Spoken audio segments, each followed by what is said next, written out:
কি দিন আসলো রে বাবা, পেচ্ছাপ টেস্ট করে আবার রোগ ধরতে হয়। আর পেচ্ছাপ কাপে করে পরীক্ষা করতে নিয়ে যাবো না, একটা বোতল নিয়ে আসি। শালা সকালে চা করে গেছে, আমাকে বলেনি। মনে হয় শালা ঠান্ডা হয়ে গেছে রে। শালা হালকা গরম আছে রে। না, চাটা খেয়ে নি। এই শালা চাটা কালারটা এরকম কেন? চাটা মনে কম দিয়েছে।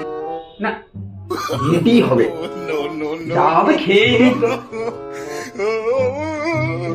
শালা তুই বোতলে মনে নুন দিয়ে নিল রে। আরে শালা কি করা রে।